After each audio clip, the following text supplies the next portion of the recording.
感恩圣人说故事，师兄师姐请起立，请合掌。愿消三障诸烦恼，愿得智慧真明了。我愿业障悉消除，世世常行菩萨道。全体金色弟子，成愿上人，法体安康，法轮常传，常住世间，无量寿福。向佛菩萨及上人行善问心礼，问心再问心，三问心，感恩师兄师姐，请坐。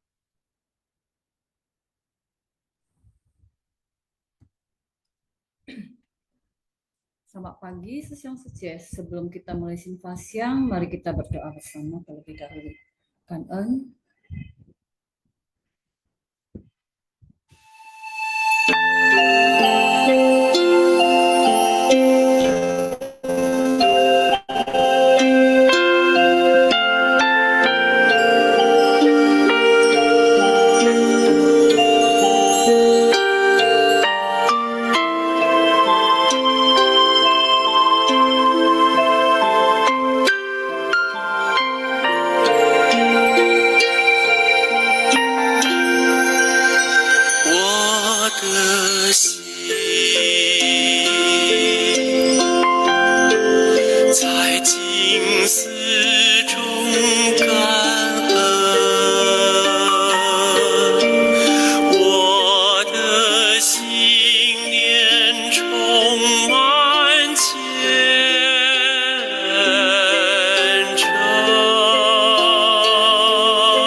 Ya, cảm ơn host. Selamat pagi, sesiang sejie. Cảm ơn sang人说故事. Sesiang sejie. Kedengaran ya suara saya ya? Ada suggest. Ada ya? Oke, cảm ơn. Selamat pagi, sesiang sejie. Cảm ơn sang人说故事. Cảm ơn kepada tim Sinfasiang yang sudah setiap hari ya mengemas Sinfasiang dengan begitu yongsin ya. Kangen juga kepada Sesiong Secie yang selalu setia setiap pagi mengikuti Sinfasiang. Ya, hari ini kemudian kepada Sesiong Secie yang merayakan Idul Fitri ya, masih dalam suasana Idul Fitri, selama Idul Fitri ya bagi Sesiong Secie yang merayakannya. Hari ini tadi kita sudah mendengar ya, ada 2 cerita dari Master. Yang pertama adalah Kota Pasir Anak, kemudian yang satu lagi adalah Putri dan Mutiara Air ya. Kedua cerita ini sangat ini ya Sesiong Secie ya, sangat mempunyai arti yang sama ya Sesiong Secie. Baik, kita mulai ya intisari dari cerita Master ini. Ya. Kita masuk ke cerita pertama, Kota Pasir Anak-anak. Intisari pertama, nafsu keinginan manusia dapat terbangkitkan saat bersentuhan dengan kondisi luar. Nafsu keinginan mendorong manusia mengejar banyak hal. Karena itu timbullah perasaan memperoleh dan kehilangan. Perasaan memperoleh dan kehilangan ini memicu timbulnya rasa dendam dan benci. Berbagai masalah yang timbul akibat rasa cinta, benci, dan dendam terus membelenggu. Setelah memahami prinsip kebenaran, maka kita dapat mencegah diri dari perbuatan buruk. Kita hendaknya menggunakan prinsip kebenaran untuk mengendalikan sikap kita. Next dulu, host, Kangen. Kita masuk ke intisari kedua. Segala sesuatu terjadi hanya karena perpaduan sebab dan kondisi. Banyak orang saling bertikai demi hal-hal semu. Akibat terbesit niat yang menyimpang, manusia menciptakan banyak karma buruk. Semua ini terjadi akibat ketidaktahuan. Contohnya, anak-anak di kisah ini. Permainan anak-anak itu bagaikan kehidupan kita.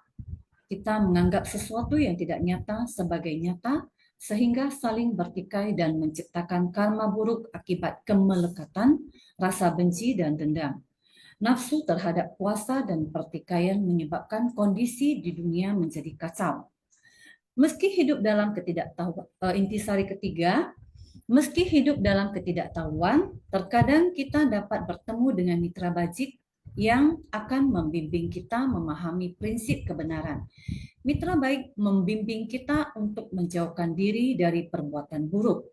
Saat segala perbuatan kita kembali ke jalan yang benar, maka perlahan-lahan kita akan semakin dekat dengan kebudayaan. Ya, Sesiong Secie. Ini tadi kita mendengar ya cerita Master dari Kota Pasir Anak-anak. Kita menyadari bahwasanya kita ini dilahirkan dan kita tidak tahu kenapa kita dilahirkan. Dan kita juga tidak bisa memilih di mana kita dilahirkan ya Sesiong Secie, di lingkungan mana, orang tua kita siapa, kita tidak bisa memilih. Ya, tapi karena kita dibesarkan, pada saat kita dibesarkan, kita bisa memilih lingkungan apa yang kita inginkan ya pada saat kita sudah dibesarkan. Karena pengaruh lingkungan juga ya, karena pengaruh lingkungan juga, karena pengaruh dari keluarga juga, kita bisa memilih di lingkungan mana yang ingin kita ingin di lingkungan mana.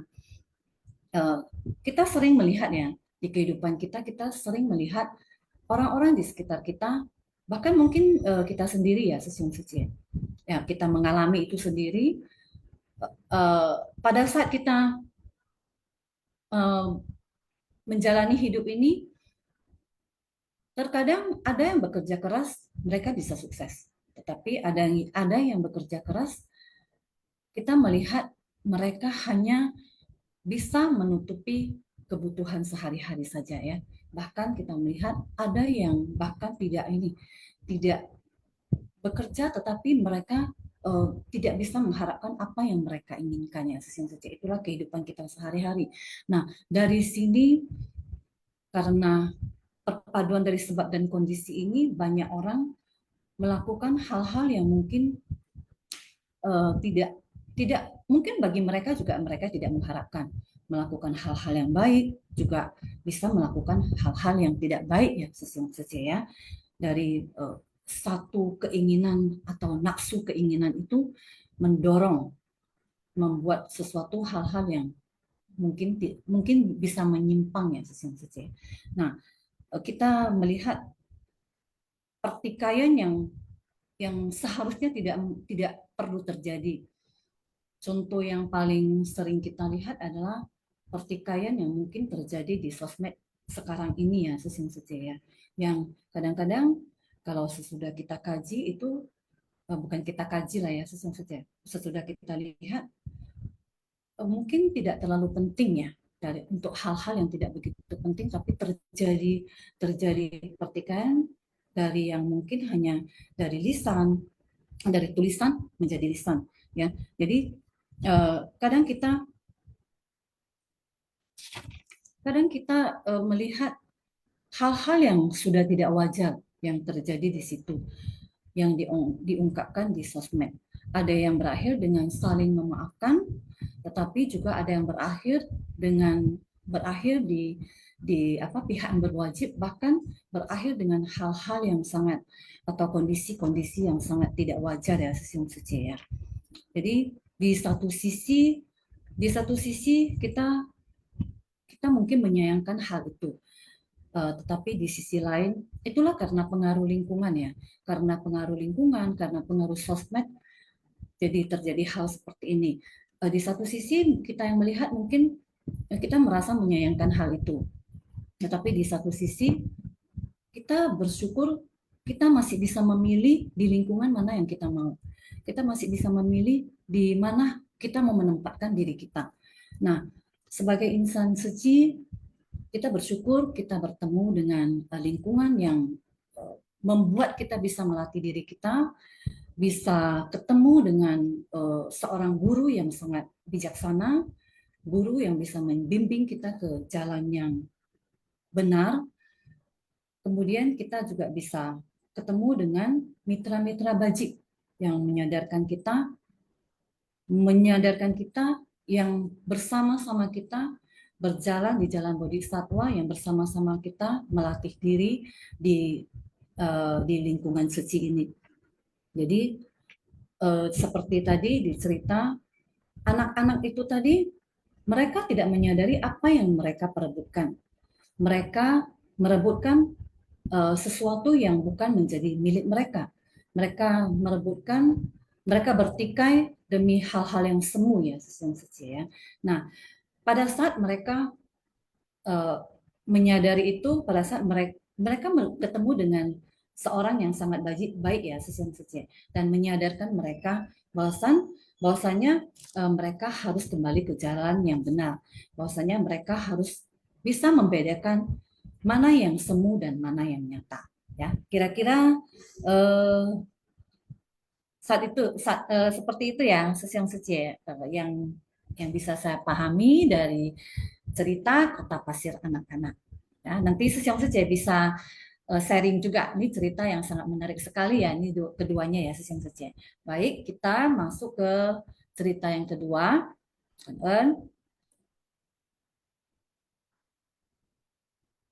Ya, cerita yang kedua, next. Contohnya host, Putri dan Mutiara Air. Intisari pertama, segala sesuatu bergantung pada pikiran. Jika pikiran kita menyimpang, kita akan menganggap yang semu sebagai sesuatu yang nyata. Setelah tersadarkan, kita akan menyadari bahwa semuanya hanya bersifat sementara. Kita hanya memiliki hak guna, tidak memiliki hak milik.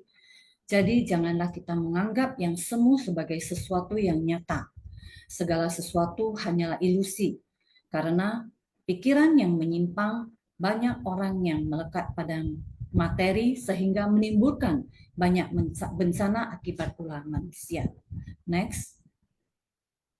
Intisari kedua, menciptakan berkah atau bencana semuanya bergantung pada pikiran kita. Sesungguhnya setiap orang memiliki sebutir mutiara yang berharga, tetapi kita tidak menyadarinya. Setiap orang memiliki sifat hakiki yang murni. Dengan membangkitkan sifat hakiki yang murni, setiap orang dapat hidup tentram dan tenang. Namun, jika kita tidak menyadarinya, kita akan bagaikan si Tuan Putri yang hanya ingin menyaup mutiara air tanpa menyadari bahwa dia memiliki mutiara yang berharga. Karena itu, kita harus bersungguh hati untuk membedakan yang semu dan nyata. Ya, sesiang saja. Sama juga tadi di cerita yang pertama, bahwasannya kita harus menyadari sebenarnya harus membedakan apa yang semu dan apa yang nyata. Jadi sesiang saja, semuanya tidak kekal ya sesiang saja. Kita hanya memiliki hak guna saja, bukan hak milik ya sesiang saja. Jadi kenapa kita harus bisa melepaskan semuanya sesiang saja. Memang hal itu tidak mudah sesiang saja, tapi kita sudah memiliki guru dan kita sudah memiliki tempat untuk kita belajar ya sesiang saja. Nah, tadi Master juga mengatakan bahwa semuanya berawal dari pikiran. Hanya mau merubah apa yang kita pikirkan saja, merubah pikiran yang tidak nyata menjadi nyata. Terjadi perubahan yang sangat luar biasa sekali. Ya, tadi dari cerita tadi, untung ada seorang bijak yang mau memberikan pemahaman kepada Tuan Putri. Akhirnya Tuan Putri menyadari bahwa apa yang dipikirkan tentang mutiara air itu hanyalah semu, ya, itu hanya gelembung-gelembung air ya sesiang saja, dan memang sangat cantik sekali. Tetapi itu hanyalah gelembung air pada saat Tuan Putri menyaupnya, mengambilnya, gelembung air itu kemudian pecah dan itu tidak ada. Ya, nah beliau menyadari apa yang dikatakan orang bijak tadi dan memintanya untuk menjadi gurunya. Dan Tuan Putri menyadari mutiara yang sesungguhnya adalah di dalam dirinya sendiri. Akhirnya beliau menjadi penasehat terbaik raja dan juga orang yang bijaksana.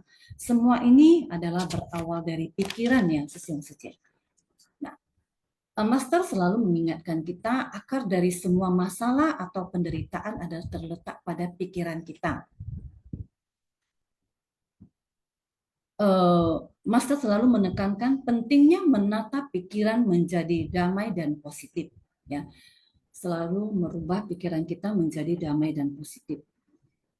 Kita memang terkadang bukan terkadang ya, sesiang saja selalu pasti ada pikiran-pikiran negatif yang masuk ke dalam pikiran kita. Bagaimana kita menyikapi pikiran ini saja ya, sesiang saja. Ya, itu juga memang harus dilatih ya. Mungkin kalau ngomong aja gampang ya, tapi harus dilatih bagaimana kita merubah pikiran negatif itu menjadi pikiran yang positif. Nah, contoh kita di Seci ya, sesiang Seci. Kegiatan yang kita lakukan itu seperti survei kasus, kemudian turun-turun ke lapangan untuk membantu bencana dan kegiatan-kegiatan lain itu semuanya berawal dari kepedulian dan cinta kasih. Dan kepedulian dan cinta kasih ini semuanya bersumber dari pikiran dan hati yang baik. Ya, kalau tidak ada pikiran yang baik dan hati yang baik, mungkin ini tidak akan terwujud ya sesiang Seci ya. Mungkin sesiang Seci juga setuju. Kita bisa bergabung di Seci juga dari pikiran kita. Kita berpikir kita juga dari awal ya kita tahu niat baik dari Seci adalah membantu orang ya, itu juga berawal dari pikiran. Jadi kita juga mau bergabung di sana karena dari pikiran kita untuk menjadi yang lebih baik ya sesiang Seci. Jadi semua adalah berawal dari pikiran. Pikiran yang baik tentu saja akan mendapat hal-hal yang baik, begitu juga sebaliknya. Jadi menyadari. Kemudian di sini Master mengatakan bahwasan kita harus menyadari bahwasannya kita semua memiliki mutiara. Mutiara itu bagaimana kita menjaganya, bagaimana kita menyadari mutiara ini, dan bagaimana kita bersungguh hati untuk membuat mutiara ini semakin bersinar, semakin berharga ya, Sisyong ya. Mungkin kita juga kadang kadang tidak menyadari hal itu ya, Sisyong ya. Kita mungkin merasa kita itu tidak percaya diri dan lain sebagainya. Tapi di sini kita disadarkan oleh Master, disadarkan oleh cerita dari Master ini bahwasanya setiap orang memiliki mutiara dan kita harus menyadari itu dan kita harus melindungi karena mutiara ini sangat berharga ya, Sisyong Setye ya, seperti Putri dalam ceritanya. Cerita ya di sini ya, Sisyong Setye ya. Baik, kan ya, Sisyong Setye. Ini kira-kira pemahaman saya dari kedua cerita ini. Sisyong Setye bisa berbagi ya, cerita ini sangat menarik sekali ya. Jadi kita bisa baik di sini tadi ada ya, kan dulu Sisyong Setye kita masuk ke sesi sharing. Ya, ada Sisyong yang sudah raise hand ya. Boleh silakan Sisyong kan Ya, selamat pagi ya, Yuni Secie. Pagi, pagi. Secie. Suaranya jelas ya, Secie ya. Nah, jelas Sisyong. Oke, saya tadi Vivi Liang Secie ada resen ya, saya izin dulu. Saya ingin sharing ya, karena Sanjay Sokuse ingin sharing materi bulan April ya, Secie. Karena materi bulan April ini tidak seperti biasanya. Sebelumnya saya izin share screen dulu ya kepada host ya, karena juga tim Simpasiang.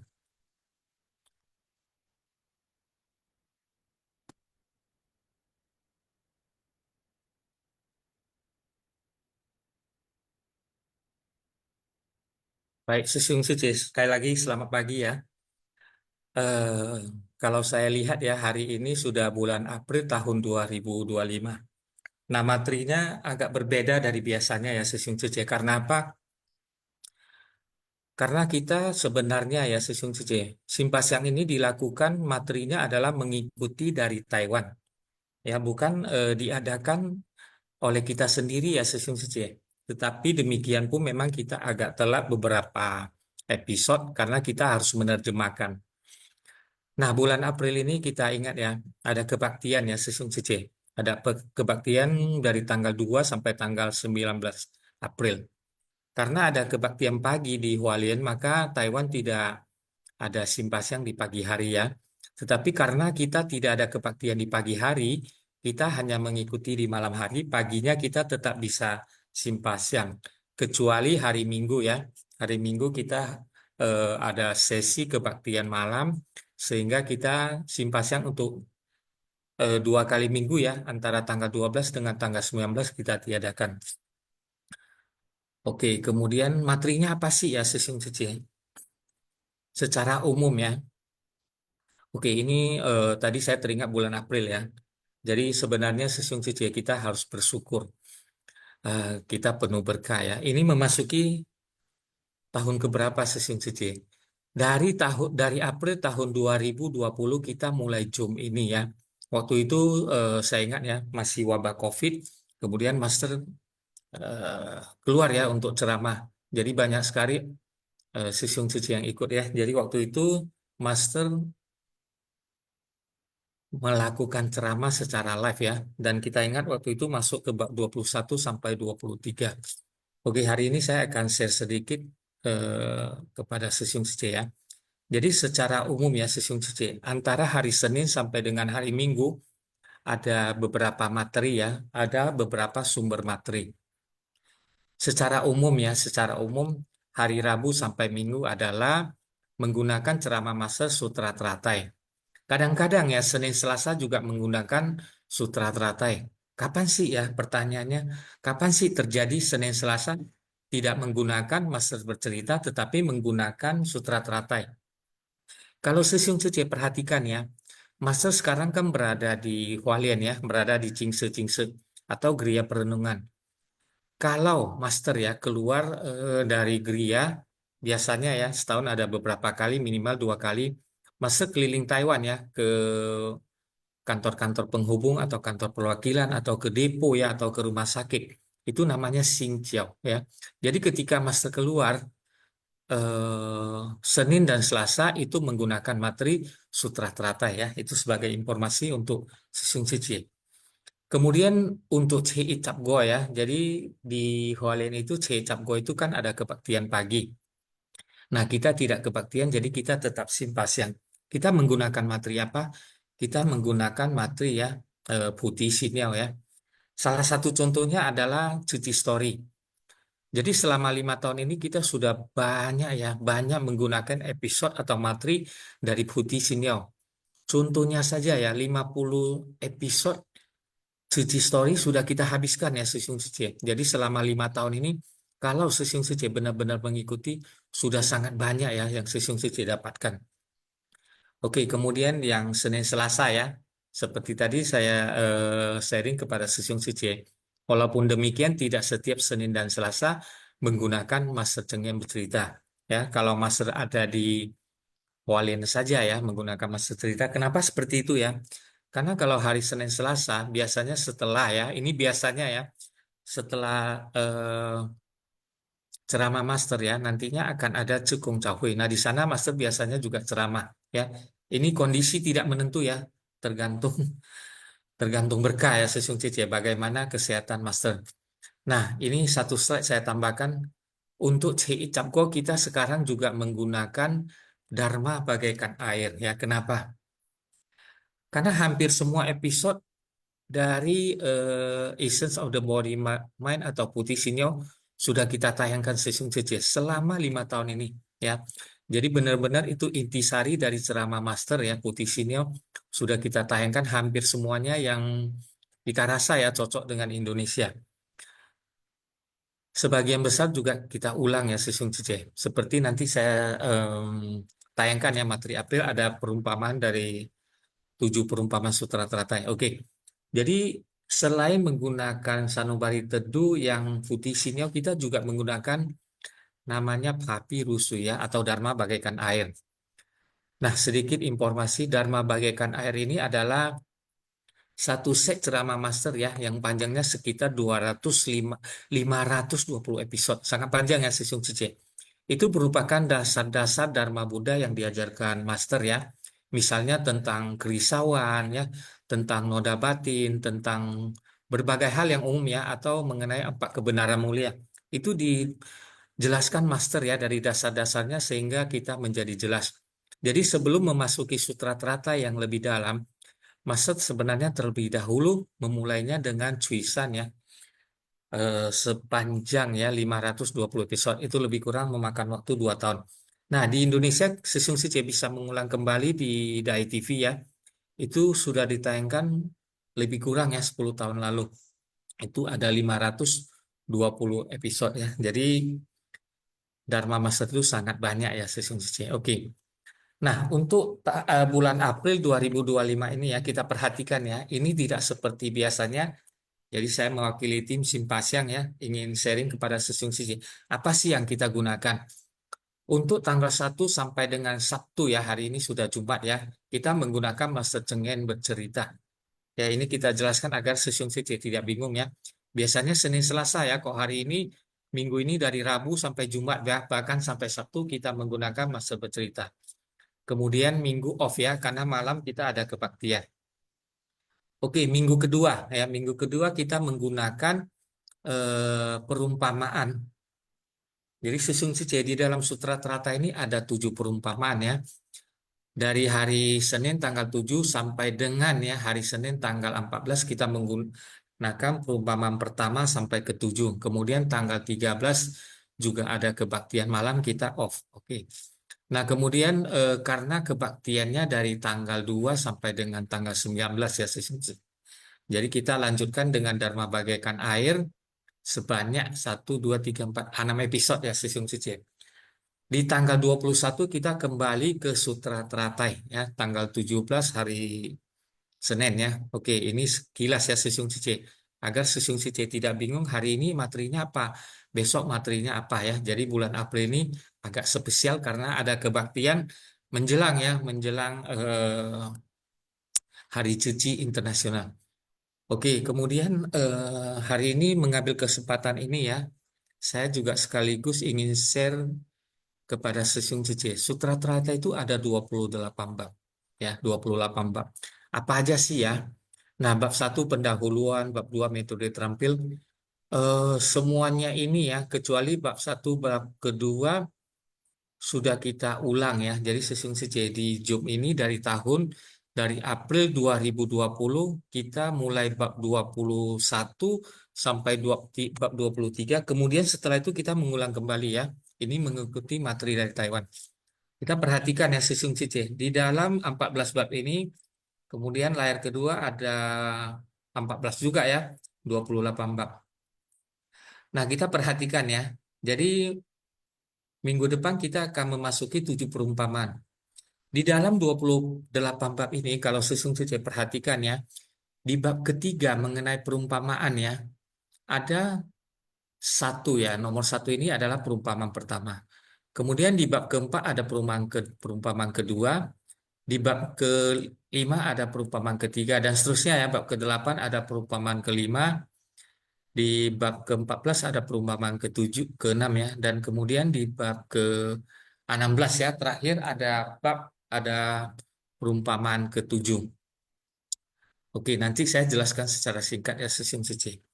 Jadi di dalam 28 bab Sutra Trata ini terselip 7 perumpamaan dalam 7 bab yang terpisah-pisah. Nah, pertanyaannya kenapa ada perumpamaan? Oke. Ya. Jadi di dalam Sutra Trata ini Sang Buddha melakukan 3 putaran pembabaran Dharma. Oke, kenapa sih ya mengikuti ada 3 putaran seperti ini? Mengikuti kapasitas orang yang mendengar Dharma saat itu ya. Jadi para murid maupun para bodhisattva yang mendengar Dharma di saat itu atau seluruh persamuan ya, seluruh peserta di persamuan Sutra Trata di mana Sesung Sije di Puncak Burung Nasar waktu itu ya. Jadi waktu itu kapasitas orang tentu berbeda ya. Ada warga ya atau rakyat dari kerajaan, ada para pejabat dari kerajaan, ada rajanya. Kemudian ada para arahat ya, murid Sang Buddha. Kemudian ada bodhisattva ya. Jadi beragam kapasitas orang yang berada di persamuan. Nah, waktu itu Sang Buddha tentu ya berpikir bagaimana caranya agar semua orang di persamuan itu mengerti tentang apa Dharma yang dibabarkan Sang Buddha. Jadi karena ada perbedaan kemampuan orang dalam menerima Dharma, Sang Buddha tentu menggunakan metode-metode yang berbeda secara bertahap. Oke, tahap pertama secara teori ya, session C. Sang Buddha menggunakan secara teori. Ini terjadi di bab kedua.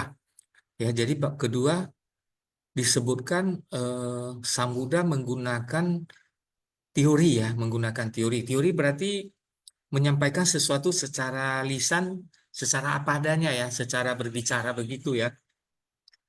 Nah, di sini Sang Buddha menyampaikan ini kepada murid yang kapasitasnya tajam. Jadi di sini sesung saya lihat ya, 3 putaran ini kepada 3 jenis kapasitas. Yang pertama kapasitas tajam, yang kedua perumpamaan untuk kapasitas sedang, yang ketiga untuk yang kapasitasnya tumpul. Nah, yang pertama ya, apa yang terjadi ya? Ketika saat itu Sang Buddha mengatakan ya, ada sebuah dharma yang sangat menakjubkan, yaitu Sutra Tratai. Hanya mengatakan demikian ya sesung sisi. Pada saat itu ada seorang murid yang bernama Sariputra. Ya, jadi Sariputra ini memiliki kapasitas tajam. Sehingga hanya mendengar secara teori, hanya mendengar secara lisan beberapa kalimat sutra ya, beberapa penggalan sutra seperti itu sang murid ya Sariputra. Sariputra sesung saya kenal ya. Sariputra merupakan salah satu dari 10 murid utama Sang Buddha yang dikenal terunggul dalam dalam kebijaksanaan. Jadi pada saat itu sang murid ya Pak Sariputra langsung mengatakan, "Oh, saya sudah paham ya." Itu ceritanya panjang ya di bab kedua. Oke. Jadi karena kapasitasnya tajam, dia langsung paham. Sang Buddha langsung berpikir ya, hanya satu orang yang pada saat itu paham. Lantas yang lainnya bagaimana? Ya. Kemudian Sang Buddha berpikir untuk menggunakan metode lainnya. Nah, di sini muncul putaran kedua dengan menggunakan perumpamaan. Nah, orang-orang atau peserta persamuan ya, yang bisa memahami metode kedua disebut berkapasitas sedang. ya. Jadi setelah menggunakan teori, kemudian Sang Buddha menggunakan perumpamaan. Nah, minggu depan kita akan masuk ya, ada 7 perumpamaan yang digunakan Sang Buddha. Setelah 7 perumpamaan ini, Sang Buddha berpikir ya, persamuan masih ada yang belum memahami apa sih yang dimaksud dengan Dharma sejati yang disampaikan Sang Buddha. Ya, apa sih Dharma sejati Sesung Sece? Dharma sejati dalam Sutra Trata yang dimasukkan Sang Buddha adalah Dharma yang dapat digunakan untuk memberi manfaat banyak orang, sehingga dia disebut jalan Bodhisattva. Dan itu merupakan satu-satunya jalan untuk mencapai kebuddhaan. Jadi karena di dalam sutra ini ya yang berisikan harapan mendasar dari Sang Buddha agar Sang Buddha ingin menyampaikan kepada semua orang di persamuan bahwasanya semua orang bisa mencapai kebuddhaan. Jadi Sang Buddha berpikir terus ya bagaimana sih caranya? Nah, muncul ketiga cara ini ya yang disampaikan secara bertahap agar apa? Agar Sang Buddha karena welas asinya tidak ingin satu orang murid pun tidak paham, Sang Buddha menggunakan berbagai metode agar semua orang di dalam persamuan pada akhir ceramah ini bisa mendapatkan apa yang disebut pemahaman tentang jalan mencapai kebuddhaan. Ya, kira-kira seperti ini Sesung Cece. Ya, secara singkat 7 perumpamaan itu apa sih ya dalam Sutra Teratai? Nah, dalam Sutra Teratai ada dipisahkan 7 perumpamaan. Tetapi Sesung Cece mesti ingat ya, 7 perumpamaan ya, 7 perumpamaan ini Master mengatakan bahkan tidak kalah terkenalnya dengan Sutra Trata itu sendiri. Kenapa? Karena ini sangat mudah untuk dipahami. Oke, apa sih perumpamaan itu? Yang pertama ada perumpamaan tentang rumah terbakar ya di bab ketiga. Ya, sepintas kenapa sih ada perumpamaan rumah terbakar? Karena Sang Buddha ini menyampaikan kepada para murid ya, bahwasanya waktu itu para murid karena belum paham. Kenapa para murid bisa belum paham?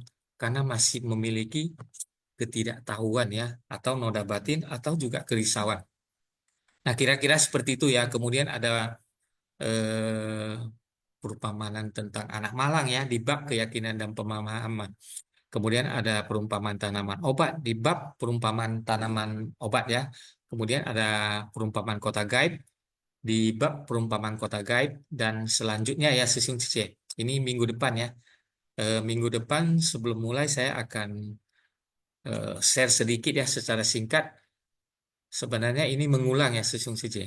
Jadi 7 episode Putih Sinyau tentang perumpamaan Sutra Trata ya. 7 perumpamaan dari Sutra Trata ini sudah pernah kita tampilkan dan bahas di Simpasiang ya. Jadi minggu depan karena ada waktu kita ulang kembali. Oke. Kanan ya. Semoga bermanfaat pada Sesung CJ. Kanan ya Juni CJ. Kanan tim host silakan di-share kembali intisarinya. Baik, Kan ya, Secheng Sesyong sudah, Secheng Sesyong mengemas Simpasiang dengan baik sekali ya, dengan begitu teratur ya. Jadi kita juga bisa mengikuti Simpasiang setiap hari. Baik, tadi ada Viviliang Secie ya yang sudah raise hand ya. Silakan ya Viviliang Secie. Maaf ya sudah menunggu agak lama tadi. Ayo silakan Viviliang Secie.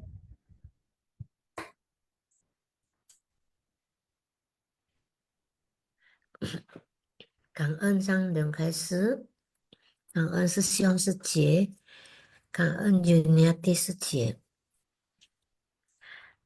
Dari lentera kehidupan, menumbuhkan bodi dengan benih berkah dan jodoh baik. Benih yang ditabur di kehidupan lampau menentukan buah yang akan dituai di kehidupan sekarang. Dan mereka itu telah bersumbangsi bagi orang yang membutuhkan sehingga kelak mereka dapat hidup kaya dan bahagia. Dengan menjalankan suci kita dapat mengasihi orang-orang bahkan yang tidak memiliki hubungan apapun dengan kita. Selain itu, dapat bersumbangsi adalah berkah karena kita tidak hanya membawa manfaat bagi sesama tetapi juga bagi diri sendiri. kata Wakil Kepala Departemen Pendidikan Kedokteran Rumah Sakit Tzu Hualien. Program Sailor-Mentor di Universitas Tzu adalah harta yang sangat berharga bagi seluruh Taiwan dan seluruh dunia. Dengan merangkum semua pembelajaran anatomi, histopatologi, serta kisah kehidupan Sailor-Mentor, muncullah ide untuk mewawancarai para calon Sailor-Mentor saat mereka masih hidup. Ketika seseorang memiliki keyakinan, menyadari bahwa dirinya mampu bersumbangsi bagi orang lain dalam menerima ajaran master, menerapkan dan mempraktekkan Dharma dalam keseharian untuk mengatasi berbagai kesulitan. Ini sangat berharga. Seorang Sailor-Mentor saat fungsi ginjal dan berbagai organ tubuhnya menurun, mereka dipasang alat bantu napas pula. Dan hingga napas terakhir, mereka tidak meninggalkan Tzu. Mereka telah bisa melepaskan segalanya. Mereka selama hidupnya terus bersumbangsi. Dan para tenaga medis mendedikasikan kehidupan mereka untuk menyelamatkan kehidupan orang lain dengan cinta kasih agung dan juga dengan bersumbangsi tanpa pamrih. Sau-sau yang didera penyakit tetap teguh untuk menolak menjalani operasi demi menjaga keutuhan tubuhnya, karena jika ada satu sayatan saja di tubuhnya itu tidak dapat didonorkan sebagai Sailor-Mentor. Dan program Sailor-Mentor ini adalah wujud kebijaksanaan master dan wujud cinta kasih agung dari Sailor-Mentor. Ilmu kedokteran dasar berkembang hingga kedokteran klinis untuk meningkatkan keterampilan bedah yang membawa manfaat bagi banyak pasien. Kelas simulasi bedah diikuti 12.000 dokter spesialis dari luar negeri yang datang untuk belajar di Hualien. Ada 1.700 mahasiswa kedokteran dari dalam dan luar negeri yang juga belajar di rumah sakit Hualien.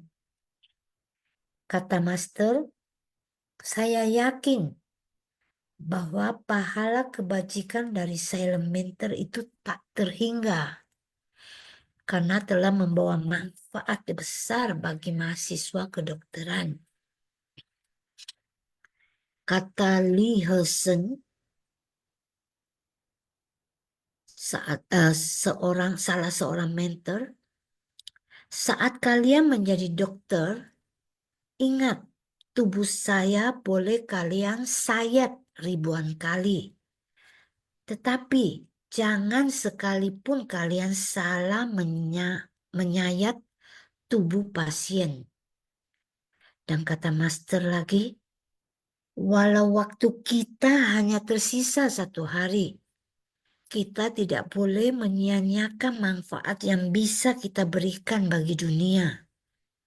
Dengan menggenggam nilai kehidupan dengan baik, yaitu dengan menjalin jodoh baik. Mendedikasikan diri untuk melindungi misi. Sailor-Mentor membina insan yang berbakat, menginventarisasi kehidupan, dan meneruskan jiwa kebijaksanaan, mewariskan kebajikan, dan berpegang teguh pada tekad awal. Kang En Sesiong Secie. Baik, Kan En, Bibilang Secie. Ya, Bibilang Secie ya selalu berbagi ya rangkuman-rangkuman. Hari ini berbagi dari Sanubari Teduh ya, Sesiong Secie.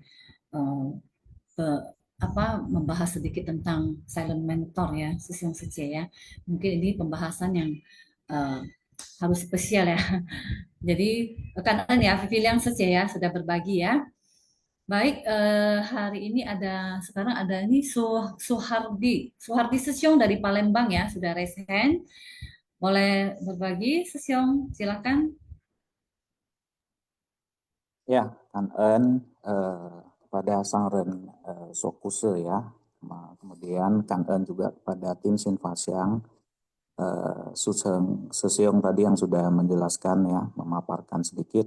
Kemudian kepada Sece Juniati dan seluruh host yang telah bekerja dengan baik ya. Pagi ini saya coba merangkum saja dua cerita yang cukup menginspirasi ya bagi kita semua, yaitu Kota Pasir Anak-anak dan Putri ya, beserta Mutiara Air ya. Nah, dua cerita ini menurut saya punya kesamaan ya, di mana kondisi ya, ketidaktahuan mungkin ya, ini terjadi kepada anak-anak ya, anak-anak yang mengalami. Cuman dalam perspektif, kalau boleh saya nilai adalah bagi manusia yang belum dewasa, bukan berarti umur ya, tapi manusia yang belum mengetahui atau belum punya pengetahuan ya. Jadi ini terjadi ya. Kemudian kesamaan yang lain adalah sama-sama ya anak-anak ini belum atau manusia ini belum punya kesadaran ya, atau pengetahuan atau kesadaran ya. Ketidaksadaran maksud saya ya. Sehingga adanya nafsu kemelekatan ya atau keinginan yang semu dianggap nyata gitu ya. Nah, kesamaan yang lain itu adalah adanya mitra bajik nih, Sesyong Sece, yang membantu ya untuk memberikan pengetahuan dan pada akhirnya bisa menyadarkan. Tapi faktor faktor yang paling penting di sini adalah kesadaran dari diri sendiri. Setiap manusia yang sudah tercengkeram itu muncul ya, kesadarannya muncul. Nah, dan ini sebagai aktor utama untuk membuat manusia itu lebih baik ya. Nah, perbedaannya sedikit nih Sesyong Sece kalau saya rangkum nih. Satu terjadi di lingkungan yang biasa ya, rakyat biasa. Satu lagi terjadi di kerajaan. Nah, ini mungkin sebagai perumpamaan di mana di lingkungan apapun selama kita tidak punya pengetahuan dan tidak punya kesadaran ya memang ini akan muncul kapanpun juga, tidak melihat kondisi lingkungan itu ya, apakah Anda orang biasa atau Anda orang yang teredukasi atau berkecukupan misalnya dengan perwakilan sebagai kerajaan gitu ya. Nah, dua cerita ini juga mengingatkan saya kepada Sutra Hati ya, Sincing ya, Prasna Paramitra Hidra Sutra ya, kalau bahasa Sanskertanya, bahwa sebenarnya semua yang berbentuk itu pada hakikatnya adalah kosong. Dan sangat disayangkan manusia awam ya, seperti kita menganggap bahwa itu adalah nyata. Itu dia. Jadi Sincing itu setahu saya ya menyampaikan hal-hal tersebut ya, bahwa sunyata atau segala sesuatu yang berbentuk itu adalah kosong sebenarnya. Dan sebaliknya kosong itu sebenarnya berbentuk gitu loh. Nah, sehingga kita semua ya memang harus memahami ya praktik dharma, pengetahuan dan praktik dharma yang benar begitu. Sebenarnya Sang Buddha sendiri ya, intisari dari ajaran Sang Buddha seperti yang kita sama-sama ketahui ya Sesyong Sece, itu tidak jauh-jauh hanya membahas mengenai ada 4 hal ya mungkin yang kita tahu, yaitu 4 kesunyataan mulia ya, atau kebenaran hakiki yang paling hakiki, yaitu pertama dukkha atau asal derita. Dukkha itu apa? Yang kedua itu asal dari derita. Yang ketiga ternyata derita ini punya jalan keluar itu, Sesyong Sece. Dan terakhir adalah jalan keluarnya seperti apa. Itu semua disampaikan dan ditujukan oleh Sang Buddha sendiri, begitu ya. Bahwa dukkha itu kita begitu lahir sudah pasti akan menjumpai ya penderitaan. Kemudian asal dukkha itu tentunya kita sama-sama sudah 2 hari atau 3 hari ini membahas salah satu yang mencengkeram kita itu adalah kemelekatan ya, keinginan ya, tanha ya, kalau kita boleh sampaikan istilahnya. Kemudian kita punya jalan keluarnya. Nah, jalan keluarnya apa? Sebenarnya kita sama-sama udah memahami bahwa jalan keluarnya itu kita bisa mempraktikkan yang namanya jalan mulia berunsur 8. Begitu. Nah, praktik-praktik seperti ini di dalamnya tentu akan membawa kebahagiaan yang paling tertinggi pada akhirnya ya. Begitu. Nah, semuanya ini tidak lepas dari pengetahuan dan praktik ya. Begitu. Nah, cuma pengetahuan dan praktik ini setahu saya ya memang sangat-sangat disarankan, bahkan diwajibkan ya. Kita harus punya perhatian penuh atau kesadaran setiap saat yang biasa disebut istilah kerennya adalah mindfulness. Ya, mungkin itu saja Sece Juniati dan sesi yang lain yang bisa saya rangkum dan sampaikan sekilas di sini. Akhir kata saya sampaikan Kangen Tasya. Baik, Kan Suhardi Sesyong. Ya, tadi mungkin ada perbedaan di cerita tadi adalah lingkungannya ya, Sesyong ya. Lingkungan di mana Putri adalah di lingkungan istana, kemudian di lingkungan dari kota anak pasir ini adalah mereka di lingkungan yang biasa-biasa saja. Jadi di lingkungan manapun kita berada, tetapi kita bisa memberi pada saat kita mau berubah ya, Sesyong ya. Nah, kita bisa melihat mereka sama-sama berubah, mereka sama-sama merubah pola pikirnya dan dengan memahami, merubah dan memahami prinsip dari kebenaran, ya mereka sama-sama bisa membedakan mana yang semu dan mana yang nyata ya. Begitu ya, Sesyong ya. Kanten ya, Sunardi Sesyong. Ya, sekarang ada Gunawati Sece ya. Silakan Gunawati Sece. Selamat Juniati Sece, Kangen Sangren Suafuse. Selamat pagi Sesyong Secemen. Ya, sukacita ya setiap hari bisa mendengar ya, memahami dan mempraktekkan dharma dalam kehidupan sehari-hari. Nah, kami sangat ya kepada Sesyong Sece yang sudah sharing, kemudian yang sangat kangen juga kepada Suceng Sesyong ya. Memang ya saya mengikuti Sinfasyang tuh dari 2021 ya. Tapi belum mendapatkan apa-apa ya. Sesyong mengatakan dulu saya pernah berbagi ya. Ya, itulah ya mengenai Sutra Teratai 28 bab ya. Ternyata hari ini ya saya bisa lebih memahami ya. Karena memang ya yang harus kita ketahui dari kita menghirup harumnya Dharma itu pemahaman ya, pemahaman tentang prinsip kebenaran ya, supaya ada manfaatnya untuk diri kita dan untuk orang lain ya setelah kita memahami ya. Katakan kita belajar ya di sini setiap hari ya selalu master bercerita ya Sutra Teratai, perumpamaan ya. Nah tadi hari Minggu ini minggu depan ya ada perumpamaan ya. Semoga sebab dan kondisi saya ya bisa mendukung ya, bisa mendengar apa sih ya. Dulu ya saya juga sudah mendengar, tapi kalau mendengar cuma sekali 2 kali bagi saya tuh kayak kurang kurang pemahaman ya. Ya mungkin kapasitasnya kurang tajam ya. Jadi selalu ingin mendengar ya, kemudian mau memahami ya. Setelah kita mau memahami tentang prinsip kebenaran ya, tadi Suceng Setyung mengatakan kerisauan dan noda batin itu kita bisa kikis ya, karena kita juga ketahui ya 4 kebenaran mulia itu ya.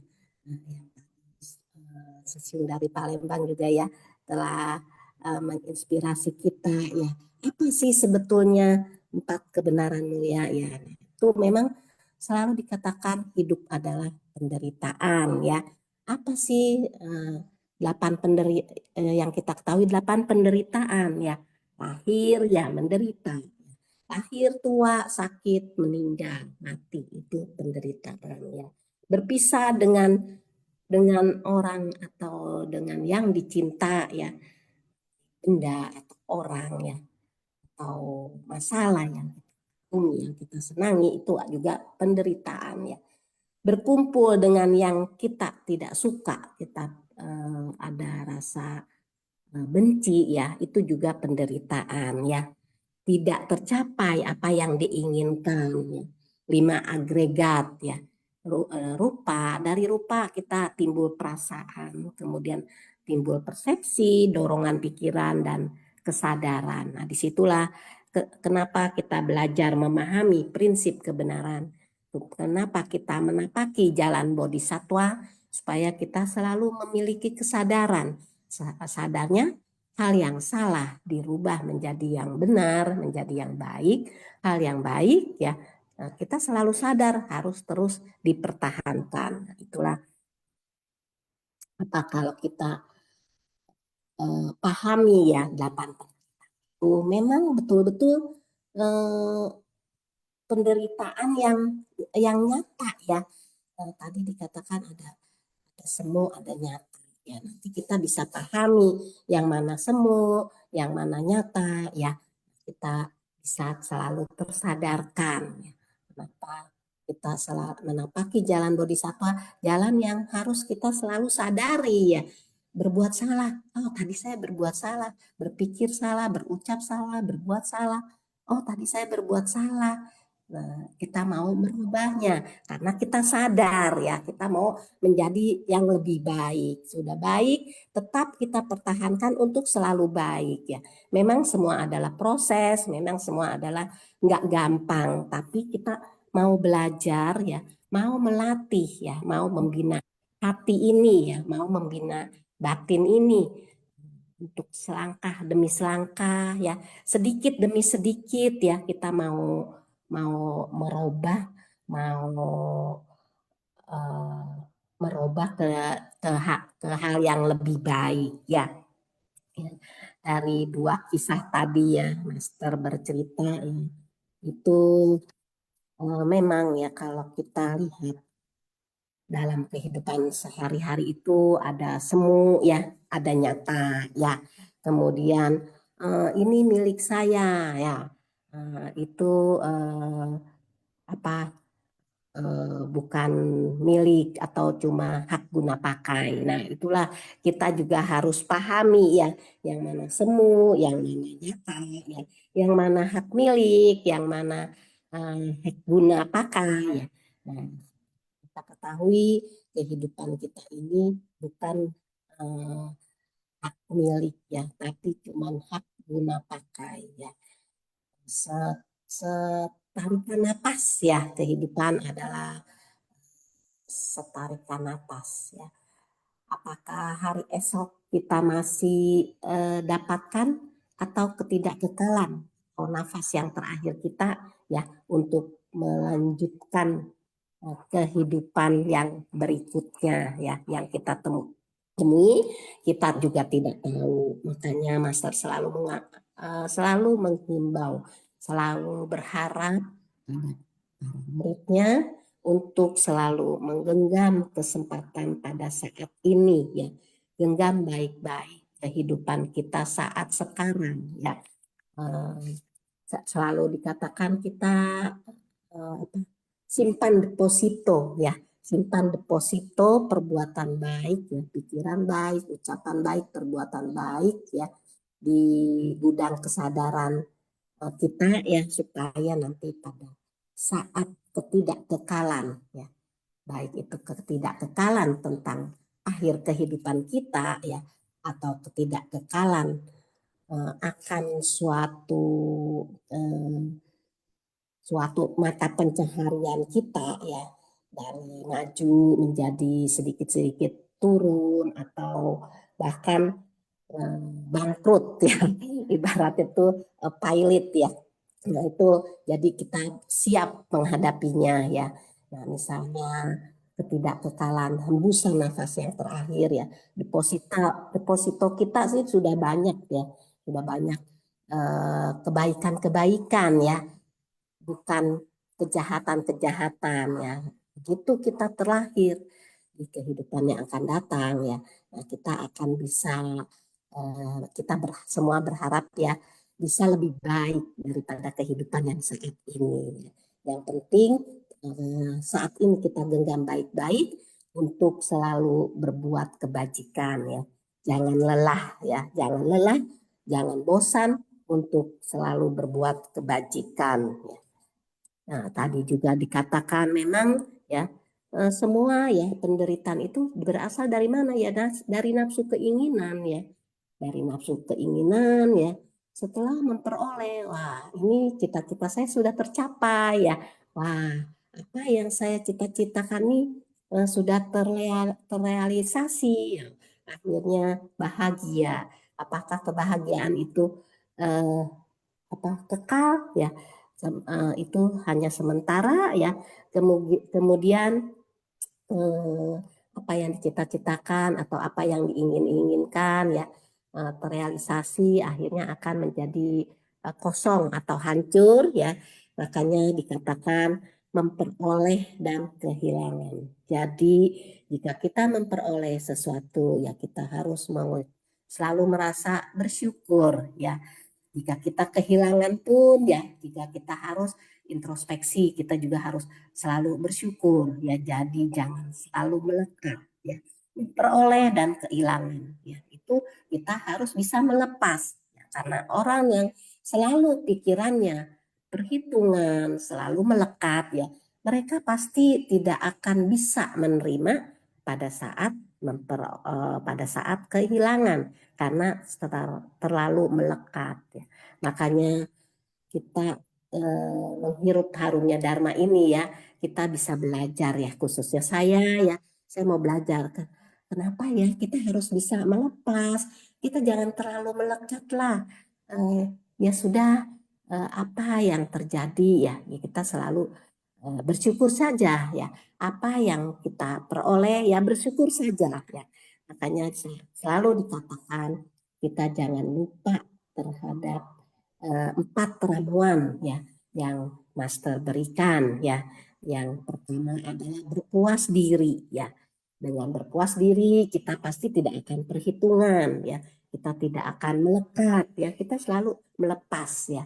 Oh, saya sudah sangat bersyukur karena saya lebih daripada orang-orang. Walaupun mungkin anggapan orang lain saya ini masih kurang gitu. Tapi bagi saya, bagi kita ya, kita sudah merasa berlebih. Makanya berpuas diri ya. Setelah berpuas diri, kemudian kita bersyukur ya. Setelah bersyukur, kita berpengertian ya. Apapun yang kita hadapi, entah gesekan itu pahit atau pedas atau tajam atau nggak enak atau tidak suka ya itu kita berpengertian lah ya, kita berpengertian. Setelah berpengertian kita bisa berlapang dada ya. Jika 4 ramuan seci ini ya kita dapat praktekkan, ini semuanya adalah teori ya, tapi kalau kita mau berusaha, selalu berusaha mempraktekannya dalam kehidupan sehari-hari. Walaupun kita mungkin mendapat lingkungan hidup yang kurang enak ya, kurang nyaman ya. Kok saya lingkungannya terakhir seperti ini ya, nggak nyaman ya, tinggalnya juga pokoknya merasa ngeluh terus deh, pokoknya merasa nggak enak terus gitu ya. Tapi kalau kita selalu mau meminum ya 4 ramuan ini yang menjadi nutrisi batin kita ya, yang sedang kita latih, yang sedang kita bina ya, pasti ya batin kita akan menjadi tenang ya, akan menjadi damai. Apapun ya yang kita hadapi tuh, wah itu pahit banget kok kamu suka ya, ya bagi kita tuh ya tenang aja ya. Bagi kita tuh sejahtera aja, damai aja ya udah nggak apa-apa gitu. Ini adalah cobaan hidup ya. Memang selalu dikatakan kehidupan adalah tidak pasti ya. Jadi kita harus bisa menerima, kita harus bisa meminumnya ya 4 ramuan itu. Tapi yang pasti adalah kematian. Ya, dari itu genggam kesempatan baik-baik setiap hari untuk selalu berbuat kebajikan dan untuk selalu melatih diri. Itu saja ya Juni Sece yang bisa saya sharingkan. Kan Juni Sece, kan Sesiung Secemen. Baik, Kan Gunawati Secie. Ya, setuju ya dengan Gunawati Secie ya. Semua penderitaan itu berawal dari hawa nafsu, keinginan ya. Jadi sebenarnya kita hanya memiliki hak guna saja, bukan hak milik ya. Contoh yang paling dekat mungkin kita kadang-kadang pengen sesuatu ya. Pengen sesuatu sampai keinginan itu tidak bisa terbendung. Tetapi sesudah kita memiliki keinginan itu masih belum apa namanya belum memuaskan kita ya. Jadi sebenarnya ya memang kita harus menyadari segala sesuatu itu adalah tidak kekal. Segala sesuatu itu adalah sesudah kita miliki ya terakhir juga akan kita lepaskan juga ya. Begitu ya Gunawati Sece ya. Jadi kita selalu diingatkan untuk selalu bersyukur, untuk berpuas diri. Nah, pada saat kita sudah bersyukur, kita bisa bersyukur dan kita berpuas diri, kita tidak perhitungannya, sesiang saja ya. Nah, itu yang selalu diingatkan Master kepada kita. Dan memang perkataan bersyukur itu atau berpuas diri itu mungkin sangat mudah ya kita ucapkannya. Tetapi pada saat kita mempraktekkan itu, bersyukur dan berpuas diri itu tidak sesederhana yang kita ucapkan. Nah, makanya mengapa kita sangat kangen setiap hari kita diingatkan untuk mengikuti Sinfasyang, dan mungkin di Sinfasyang ini setiap hari yang kita dengar, yang kita dengar dari Master itu mungkin ya hal-hal itu saja ya sesiang saja ya. Tetapi itulah yang selalu harus kita latih untuk selalu mendengar, kemudian menyadari, memahami bahwasannya ini adalah prinsip dari kebenaran. Dan itu nggak bisa kita dengar hanya satu kali saja dan harus berulang-ulang. Dan kita bersyukur setiap hari ada Sinfasyang. Nah, Kan ya, Gunawati Sece ya. Saya sangat kangen sekali dengan Gunawati Sece yang selalu memberikan sharing-sharing yang sangat sederhana yang bisa kita pahami, bisa kita tangkap. Terutama saya selalu ya dari awal itu memang sangat mengagumi Gunawati Sece ya. Mungkin sama dengan saya. Dulu Gunawati Sece pernah sharing untuk memahami sesuatu harus dengan cara dicatat ya. Jadi saya juga seperti itu. Saya orangnya harus mencatat. Kalau tidak catat saya lupa ya untuk menyampaikan, kemudian untuk memahami itu saya sangat sulit sekali. Jadi bersyukur kita ada tadi juga di sharing kembali oleh Suseng Susyong bahwa saya cara pemahaman Dharma itu ada 3 ya, ada teori, perumpamaan, kemudian juga ada kisah ya, ada kisah atau cerita. Jadi saya sangat senang ya kalau ada sesi Sinfasyang ini ada Master bercerita, saya sangat suka. Kenapa?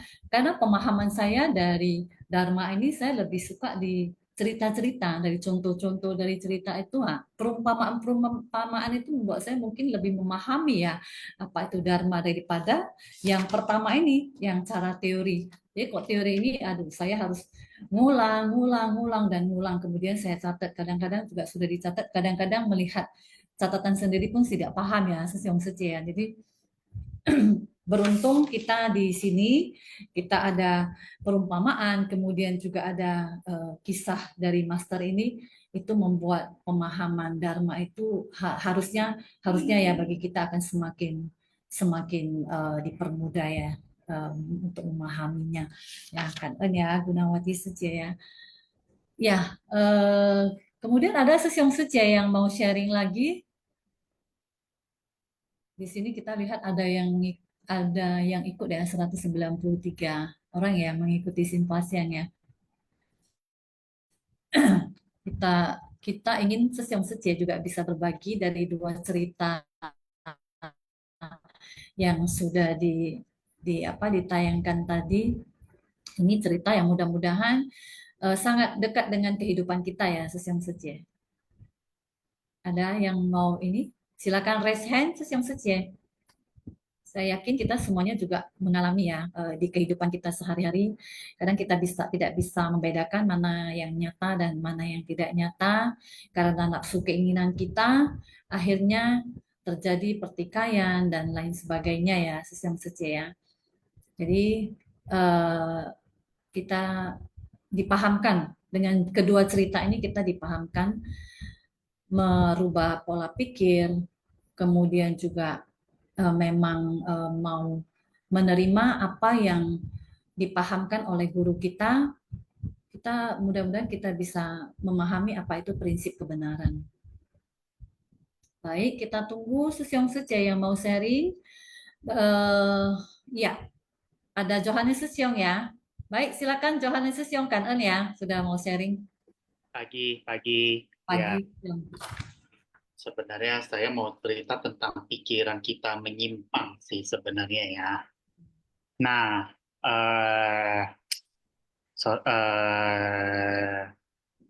oke, kanan saran saya sedang dan ya. Jadi begini ya.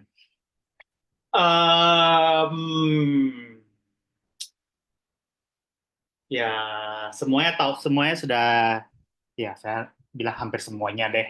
Jangan bilang semua deh, hampir semua, sebagian besar deh. Sudah tahu ya, penyimpangan sehelai rambut. Penyimpangan sehelai rambut akan terjadi kesesat ribuan mili ya. Benar nggak atau enggak ya, C ya? Benar ya? ya, benar ya. Ya, penyimpangan sehelai rambut maka akan terjadi tersesat ribuan mili. Sebenarnya saya sempat kepikiran juga dan mengamati juga, terutama perilaku banyak orang ya, termasuk saya juga,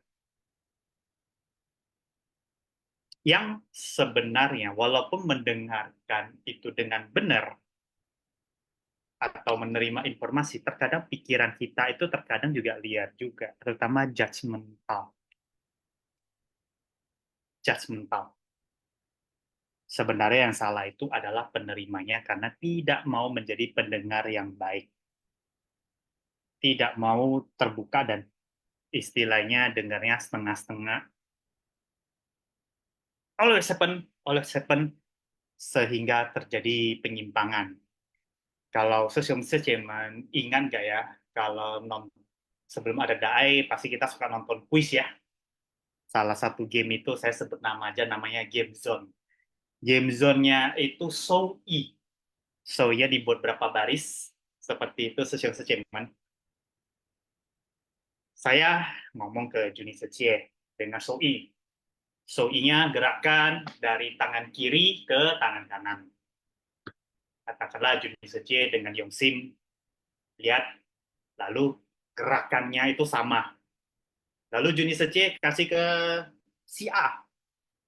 Juni Seje kasih ke si A. Pasti itu si A melihat tanpa memperhatikan dengan menggunakan persepsi sendiri. Kan Juni Seje ya, gerakan dari kiri ke kanan. Apa yang terjadi? Gerakan dari atas ke bawah. Gerakan dari atas ke bawah. Lalu sampai ke belakang, akhirnya, ya itulah.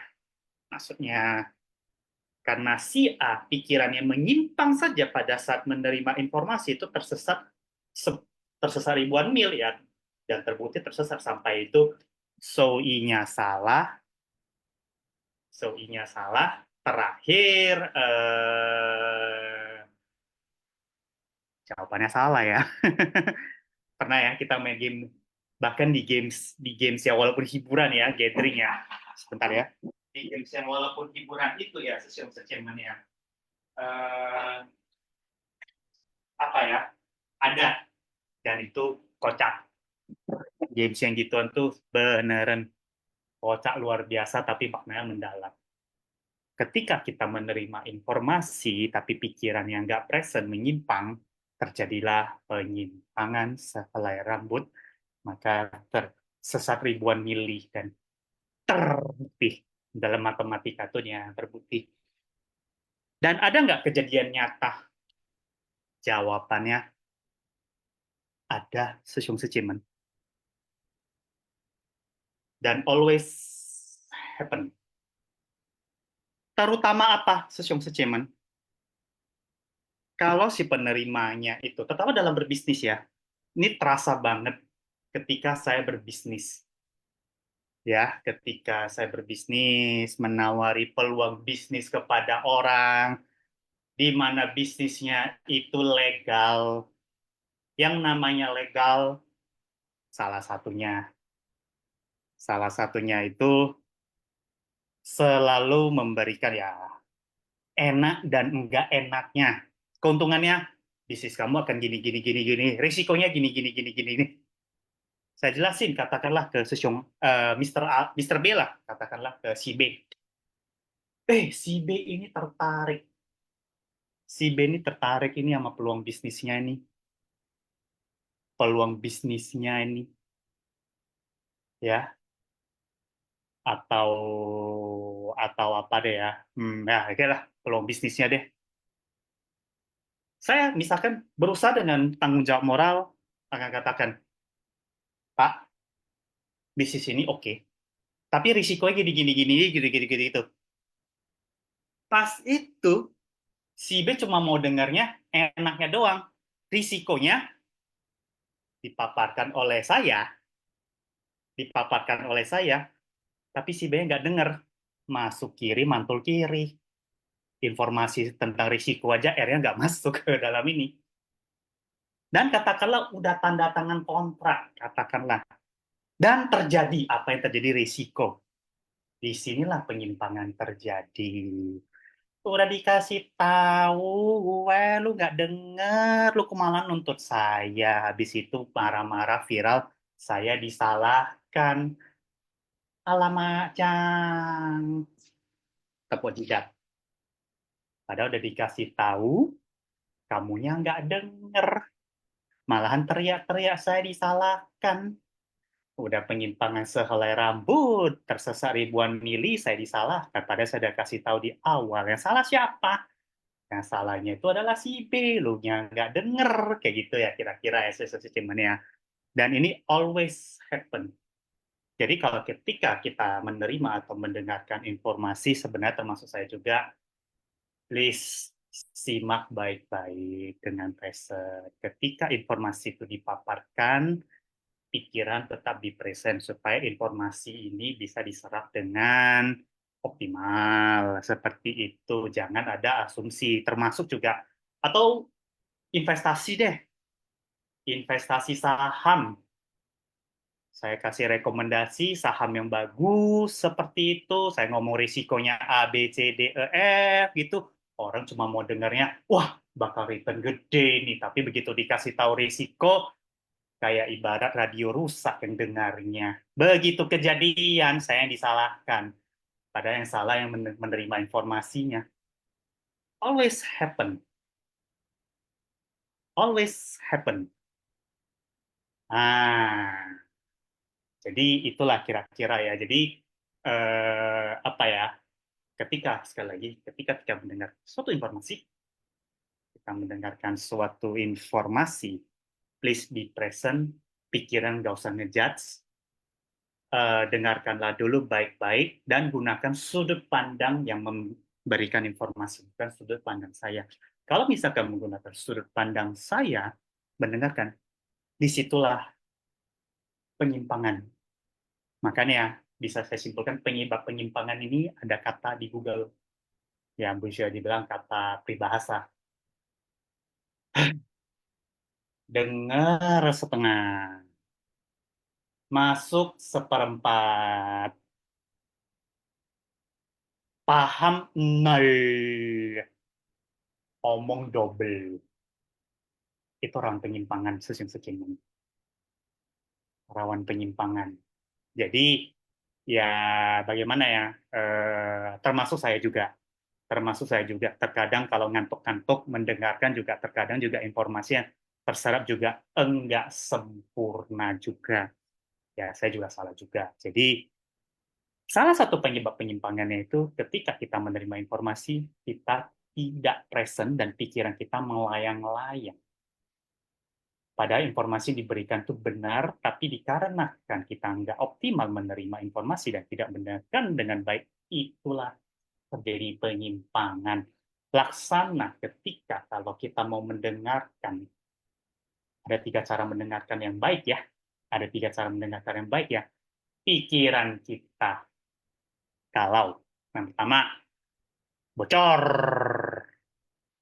yang kedua terbalik. Ya masih mending kalau terbalik lah, masih ada informasi yang itu. Yang ketiga ini lebih bahaya lagi. Ada kotoran, begitu air masuk, dharma itu kelihatannya indah dan bersih karena kita sendiri toksik, minumnya jadi toksik, alias jadi racun. Itu juga penyimpangan karena pikiran kita ada 3 macam wadah itu. Ya, jadi sesiung seciman, ya itulah ya penyebab penyimpangan sehelai rambut ya. Titiknya kitanya 3 wadah itu. Batin kita, telinga batin kita ada salah satu dari 3 wadah itu rawan penyimpangan. Ya, termasuk saya juga. Ya, oke, kanan. Baik, Kanten, Johannes Sesiong, ya, dalam hal menerima informasi ya, Sesiong Sece ya, saya setuju ya. Jadi kita menerima informasi itu nggak boleh setengah-setengah ya, Sesiong Sece. Jadi kalau memang mau mendengar informasi itu ya memang harus mendengar dengan sangat baik dan sangat fokus. Jadi supaya penyampaian kita juga itu juga tidak salah, tidak kurang, dan orang yang menerima juga menerima dengan 100% ya, Sesiong Sece ya. Mudah-mudahan ya, Sesiong Sece. Jadi kemudian kalau berbicara tentang informasi itu kita juga harus menerima informasi dari orang yang tepat ya. Setuju ya, Sesiong Sece ya. Kita mendengar 100% informasi dengan baik, tetapi kita juga harus menerima informasi dari orang yang tepat juga ya. Bukan kalau menerima informasi dari orang yang kurang tepat itu juga nanti yang kita dapatkan juga mungkin tidak tepat. Contohnya saja ya, Sesiong Sece, pada saat kita melakukan kegiatan ya, contoh ya. Nah, mudah-mudahan ini relevan ya, Sesiong Sece. Pada saat kita melakukan kegiatan, setiap kegiatan itu kan ada PIC-nya ya, Sesiong Sece. Jadi kita mendengar info itu pasti dari PIC masing-masing ya. Nah, pada saat di lapangan biasanya ada terjadi seperti itu ya, Sesiong Sece. Pada saat di lapangan ada yang bukan PIC dari bagian ini juga akan mungkin menyuruh yang bukan anggotanya untuk melakukan hal-hal yang bukan dia menjadi PIC. Jadi sebaiknya yang sebagai anggotanya harus mendengar dari PIC, bukan dari PIC orang lain atau bukan dari orang yang bukan bagian dari bagian kita ya. Jadi cara penyampaian, kemudian juga penerimaan dan juga penerimaan informasi dan juga harus mendapatkan informasi dari orang yang tepat juga ya, supaya apa yang kita dapatkan, apa yang kita lakukan itu ya memang benar ya, begitu ya, Johannes Sesiong ya. Mudah-mudahan ini relevan ya. Baik, Kanten ya, Johannes Sesiong. Kemudian baik, kita sudah di pukul 08.34, kita masuk ke kuis dulu ya, Sesiong Sesiong. Bagi Sesiong Sesiong yang mau sharing nanti bisa sharing lagi. Kita masuk ke kuis dulu. Oke, kita mulai dengan kuis pertama. Mungkin mau saya sampaikan ya, kuis hari ini adalah paket Ramadan. Ada 500 paket Ramadan yang akan dibagi, dan kemudian untuk bagi pemenang yang memenangkan kuis hari ini, yang menjawab kuis hari ini dengan benar, akan mendapatkan paket Ramadan ini sebagai donaturnya ya, Sesiong Sece. Tetapi yang mendonasikan ini adalah Sesiong apa tadi ya, maaf ya, sebentar ya, Sesiong Sece. Stanley Hanggodo Sece. Iya, ya. Susanto Hanggodo. Stanley Hanggodo. Ya, oke. Ya, kan ya. Ya, Stanley Hanggodo tuh anak Sufe Sece. Baik, kan ya, Tinan Suci. Sudah kan. Baik, kita masuki ke kuisnya. Ya, kuis kisah pasir anak-anak ya. Kota pasir anak-anak, kuis pertama. Karena apa nafsu keinginan manusia dapat terbangkitkan? A. Saat berwelas asih. B. Saat bersentuhan dengan kondisi luar. C. Saat bersentuhan dengan dharma. D. Saat bersumbangsi. E. Semua jawaban salah. Baik, Sis Yongse, silakan dijawab. Ya, silakan.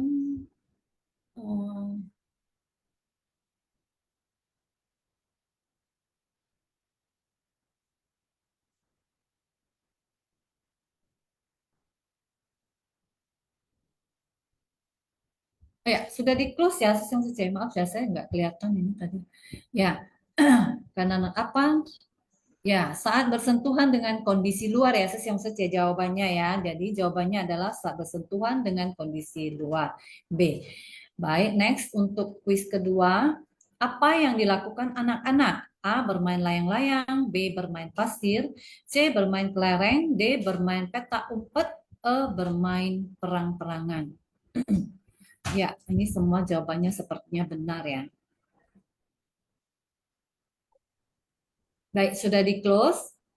Ya, jawabannya adalah B, bermain pasir ya. Ya. Baik, next untuk kuis yang ketiga. Siapa yang datang melerai pertengkaran anak-anak? A, orang tua mereka. B, bapak tua. C, nelayan tua. D, raja tua. E, tetangga mereka. Ya, ini harusnya jawabannya juga benar semua ya, Sis Yongse. Ya, close. Sudah di close. Jawabannya adalah bapak tua ya, Sis Yongse. Ya, B. Next. Untuk cerita yang kedua, Putri dan Mutiara Air. Nah, lanjut ke kuis keempat. Apa yang dibangun raja untuk putrinya? A. Pagoda. B. Vihara. C. Kota pasir. D. Taman bunga. Dan E. Rumah. Ya. Semuanya benar ini. Siapa yang lebih cepat aja ya, Sis Yongse. Baik, sudah di close, host? Ya, sudah di close ya. Jawabannya adalah Taman Bunga. Baik, kita masuk ke kuis kelima. Kuis kelima, siapa yang datang untuk meminta putri mengambil gelembung air? A. Biksu, B. Menteri, C. Prajurit, D. Orang bijak, E. Raja.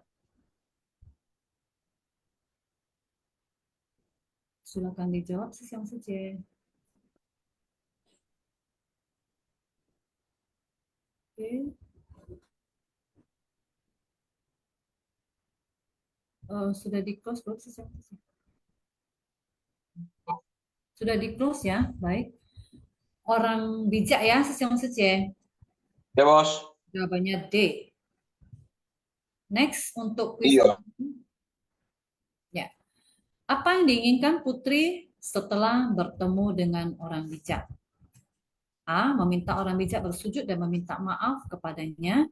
B. Meminta orang bijak diusir dari istana. C. Meminta orang bijak ditangkap dan dipenjara. D. Meminta orang bijak tinggal di istana dan menjadi gurunya. E. Semua jawaban benar. Ini saya belum baca, jawabannya sudah masuk semua ya, Sis Yongse ya.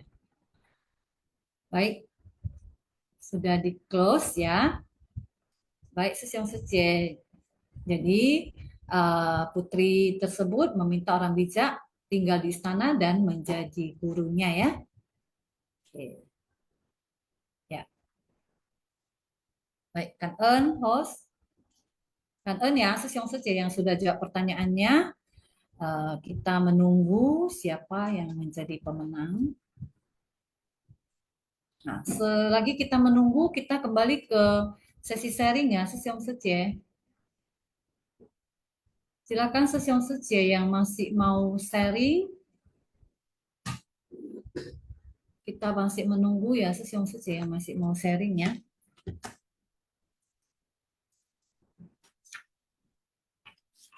Baik, ada Sis Yongse yang mau sharing, kita persilakan. Ya, ini ada Madiono Susyong ya. Silakan Madiono Susyong, Kan Eun. Ya, Kanan, Sister Juniati dan Sister Semen semuanya. Untuk hari ini saya mungkin sedikit menambahkan beberapa tentang sharingnya Jangga Wijaya ya, tentang tersesat, apa istilahnya penyimpangan sehelai rambut bisa tersesat ribuan mil itu. Jadi kita bisa melihat di sini bahwa memang kita bisa lihat dari dua aspek ya. Kalau kita melihat bahwa sesuatu itu menyimpang, berarti akan ada sesuatu yang tidak menyimpang, yaitu sebagai patokan kita ada sesuatu yang benar gitu.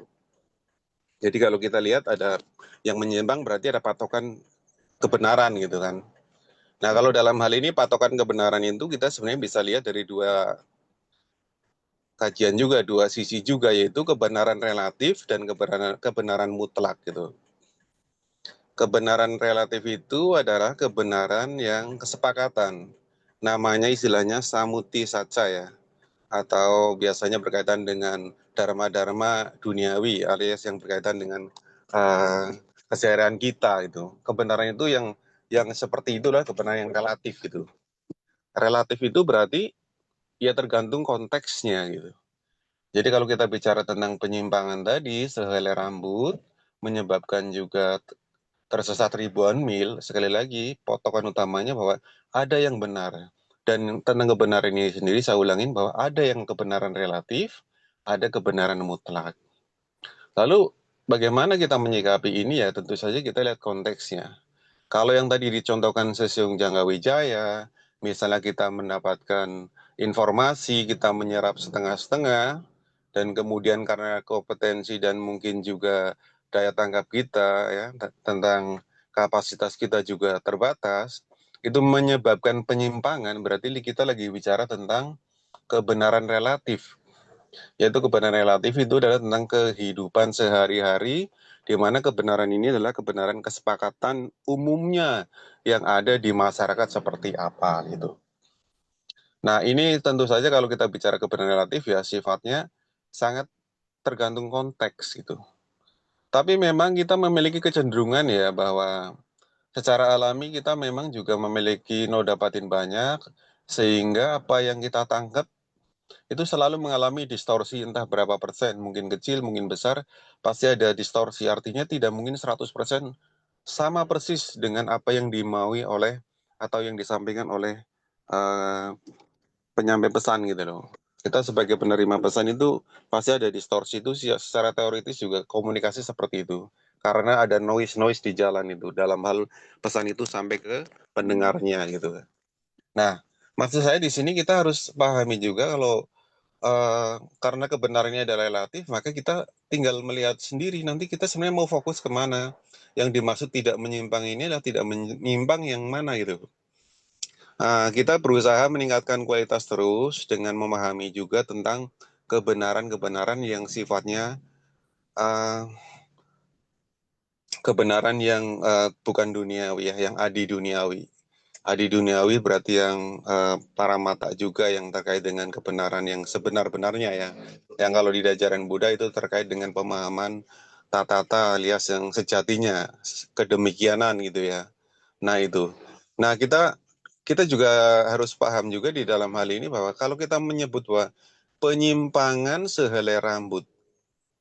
Nah ini harus jelas konteksnya. Kalau tadi adalah penyimpangan sehelai rambut dalam keseharian, ya udah berarti kita memahami itu. Berarti patokan kebenarannya adalah kebenaran kesepakatan manusia pada umumnya di dalam komunitas tertentu. Dan belum tentu hal itu juga sejalan dengan kebenaran yang sebenarnya gitu, yang para mata tadi.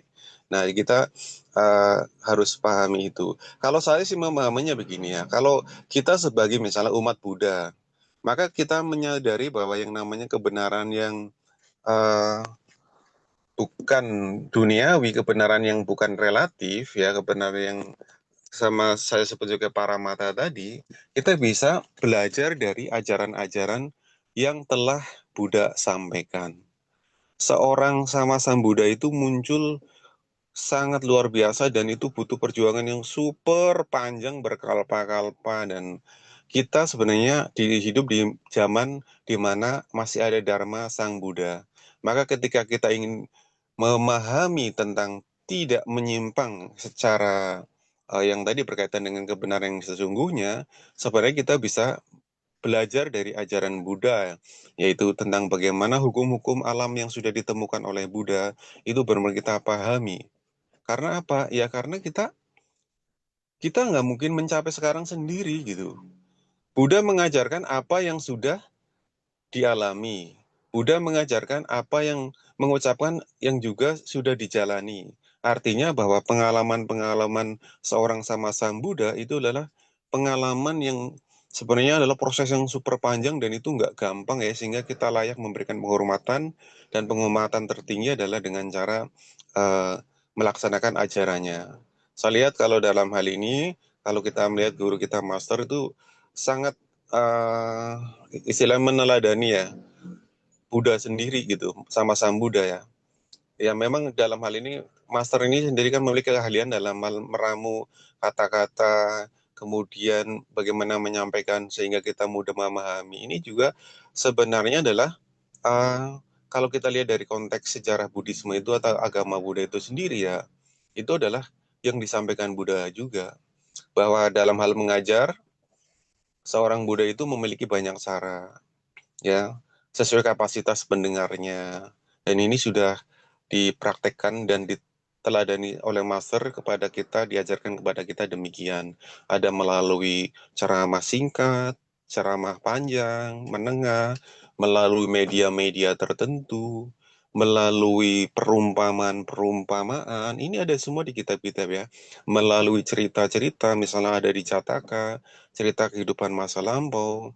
Misalnya yang tadi melalui media itu adalah kisah Cula Pantaka yang tercerahkan mencapai kearahatan dengan media kain putih ya dan sebagainya dan sebagainya.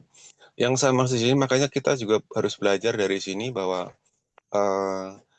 kita harus terus meningkatkan kualitas diri sendiri untuk memahami yang ajaran Buddha kalau kita sebagai umat Buddha, sehingga apa?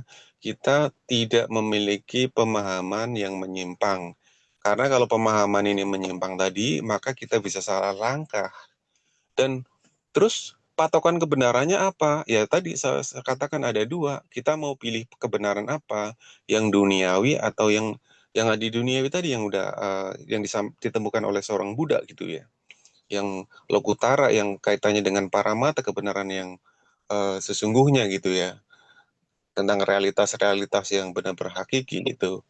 Jadi di sini yang perlu disampaikan bahwa saya intinya ya mari sama-sama belajar tentang ini, tentang agama Buddha juga bagi yang umat Buddha terutama, dan kita harus benar-benar memahami bahwa semoga kita tetap lurus, berjalan lurus di jalan Dharma, sehingga kita tidak mengalami penyimpangan-penyimpangan yang kemudian menyebabkan kita tersesat, bahwa kita harus melakukan istilahnya apa, jangan takut salah juga, karena kata takut salah seolah-olah itu menyebabkan penyimpangan, enggak ya.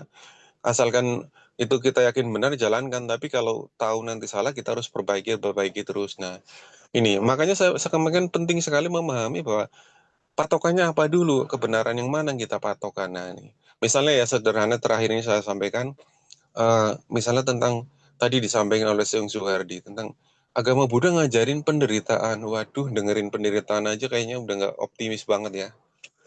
Udah pesimis, agama Buddha itu pesimis banget sih gitu. Nanti dulu kan ternyata tidak demikian. Buddha juga selain menyampaikan hakikat kebenaran tentang penderitaan juga, Buddha juga menyampaikan tentang sebabnya, tentang jalan keluarnya, dan bagaimana jalan keluar itu ada. Jadi seperti Jalan Mulia Beruas 8 itu kan udah disampaikan dengan detail.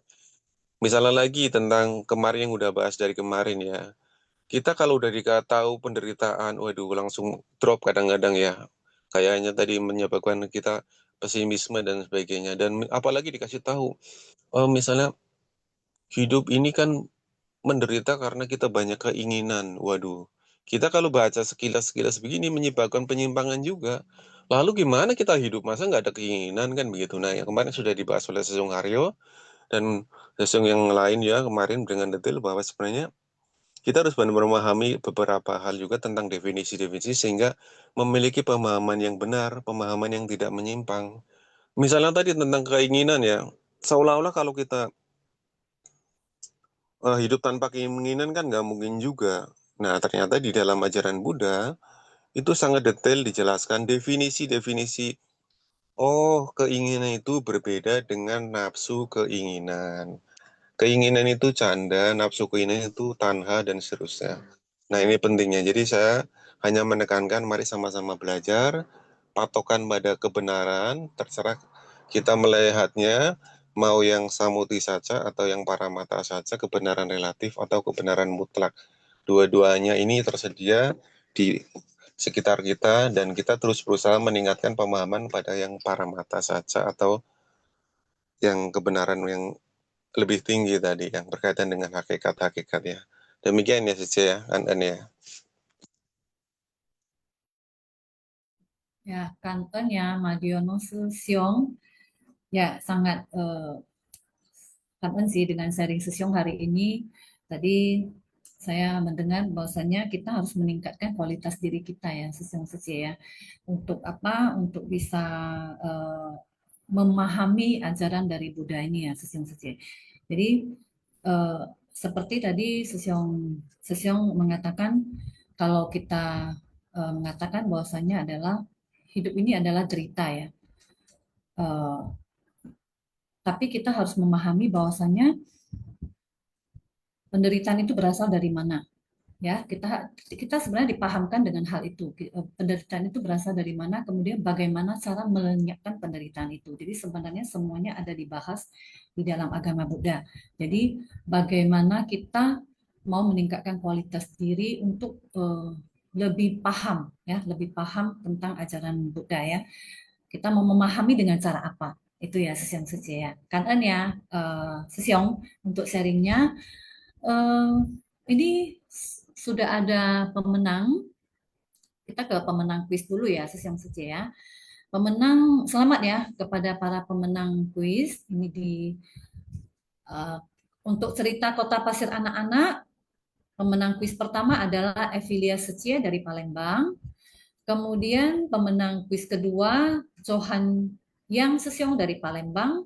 Untuk kuis ketiga ada Eng Muyen Secie dari Tebing Tinggi. Dan di cerita kedua, Putri dan Mutiara Air. Pemenang kuis keempat ada Meli Wanusi Secie dari Palembang. Kemudian untuk kuis kelima ada Gunawati Secie dari Barat 2. Dan yang keenam adalah Donna Andriani Secie dari Barat 1. Selamat ya untuk para pemenang ya. Dan kita juga kangen ya. Kita kangen kepada Siong Susanto Hanggodo Siong ya, yang sudah memberikan donasi ini kepada para pemenang untuk paket Ramadan ini ya. Kangen Siong, kangen juga Siong yang sudah jawab kuis ya. Kangen untuk Siong yang menjawab kuis, kita berharap untuk bisa sharing ya. Kita panggilkan dulu ya Siong yang mau sharing. Yang pemenang kuis untuk Evilia Secie dari Palembang. Silakan Secie.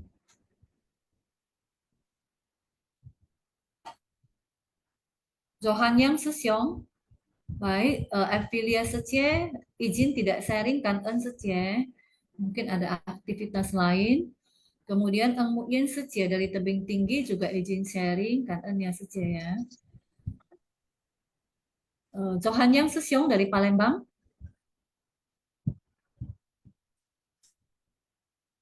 Ada Meli Wanusi Secie dari Palembang juga. Ya, Johan Yang Sesiong izin tidak sharing juga. Kangen Sesiong. Meli Wanusi Secie juga izin tidak sharing. Gunawati Secie, kalau mau sharing masih boleh ya Secie. Kemudian ada Donna Andriani Secie dari Barat 1. Donna Secie.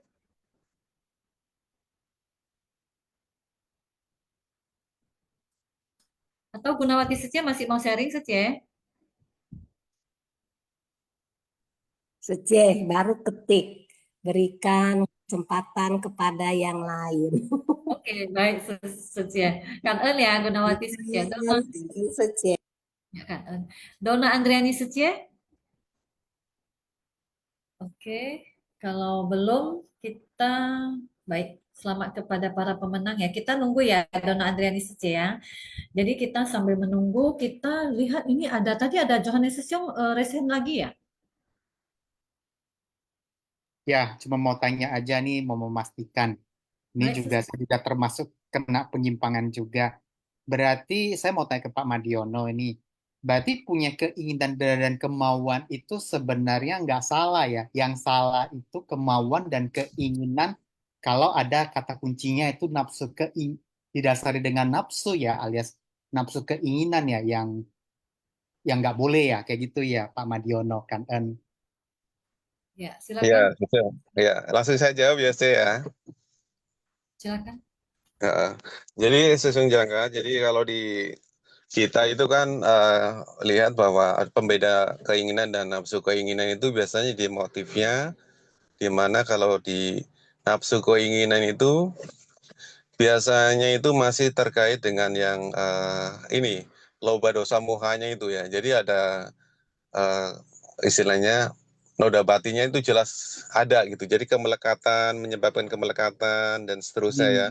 Jadi kalau intinya nggak ada salah, kita memang harus berjuang terus lah untuk hidup dan sebagainya supaya kebahagiaan kita meningkat dan bahkan kebahagiaan setelah yang lebih tinggi lagi itu kita upayakan. Nggak salah sama sekali, keinginan itu ada sesuatu yang wajar, semangat hidup kita, karena itu sebenarnya energi kita untuk menjalani kehidupan dengan terus melakukan banyak kebaikan ini. Tetapi ada tetapinya ya tadi, bahwa di sini ciri-ciriannya biasanya adalah kalau yang keinginan yang positif itu, hasrat yang positif itu tidak berkaitan dengan tiga racun dan sebagainya itu yang kemudian kita menyebabkan nanti kemelekatan tinggi. Misalnya ya, contohnya kalau kita kemelekatan tinggi, ciri-cirinya gampang sebenarnya sih. Kalau kamu kehilangan, ternyata kita nggak mau kehilangan, penerimaan kita sangat rendah terhadap kehilangan kita, itu berarti kemelekatan kita sangat tinggi gitu terhadap hal-hal yang kita suka. Itu berarti memang itulah sebenarnya nafsu keinginan, dan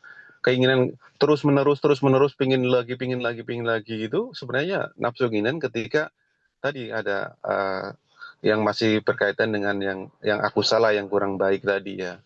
Tapi kalau yang keinginan yang positif itu di agama Buddha itu disebut sebagai canda, sebagai keinginan untuk meraih sebagai semangat hidup kita juga. Jadi hidup kan harus ada semangat dan juga harus ada tadi motivasi, yang salah satunya sebenarnya adalah yang kita kadang-kadang sehari-hari sebagai keinginan ya, termasuk pencapaian-pencapaian spiritual tinggi kan juga nggak mungkin tercapai kalau tidak adanya semangat wirya dan juga canda ya. Itu penting sekali. Maka di dalam perjuangan seorang bodhisattva menjadi Buddha itu juga pasti mengkaitkan dengan ada wirya atau semangat dan juga ada canda alias hasrat yang merupakan pondasi untuk berjuang lebih keras dan sesuai dengan tujuan yang hendak dicapai gitu, Sesiong gitu. Jadi nggak ada salahnya Sesiong kalau mau kaya raya itu harus malah Sesiong, kalau bisa itu kita berusaha kaya raya, tapi dengan cara benar, dengan cara-cara yang sesuai dengan aturan moralitas dan sesuai dengan dharma. Intinya itu Sesiong. Oke deh kan, Pak Madiono, Ya. aplikasinya. Baik, ya kan ya Madiono Sesiong, Jangka Wijaya Sesiong juga ya. Kita juga semakin lebih paham ya. Baik, kita masih ya sudah jam 9. Boleh Linda Secie, tadi sudah raise hand. Kita silakan tuh sharing sedikit Secie. Silakan Secie. Pagi Juniati Secie. Ya. Oke. Kak Elsa dan Sukusu pagi semua sesung Secie. Ini Kak An dulu ya, semua sesung Secie telah sharing. Hari ini tentang kota pasir anak-anak dan putri dan mutiara air. Jadi ini mengajarkan kita kita belajar ajaran Buddha ini ya, ajaran Buddha membabarkan dharma.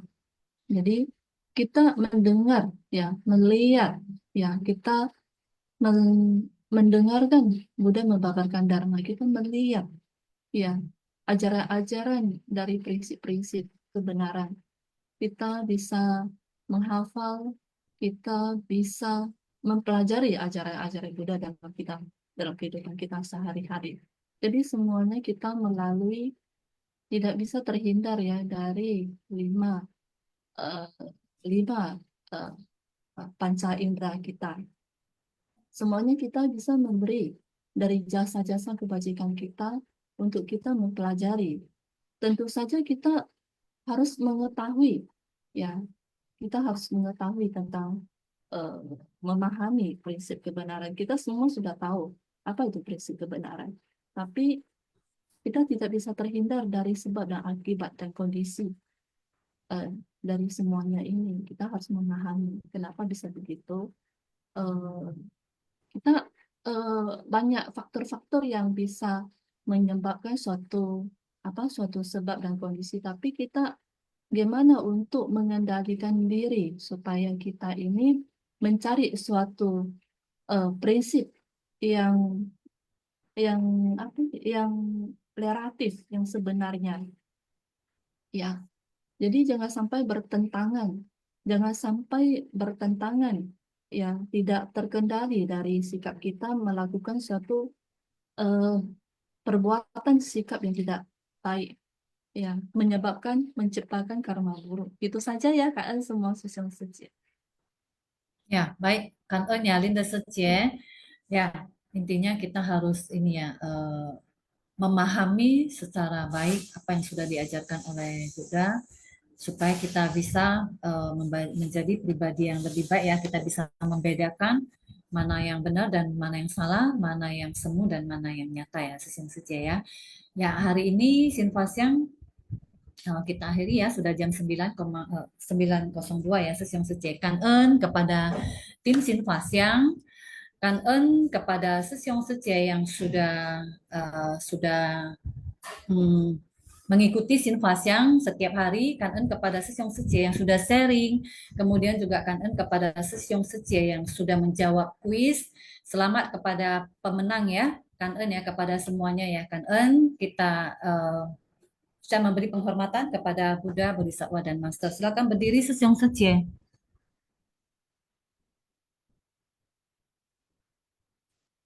Kita beranjali. Mari kita sama-sama memberikan penghormatan kepada Buddha, Bodhisattva, dan Master. Penghormatan pertama.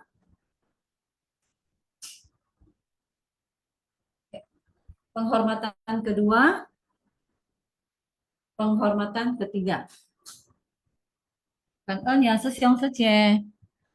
Kan ơn. Kita jumpa lagi besok sesiong sejie. Kan ơn Juniati Sejie, kan ơn Tacha.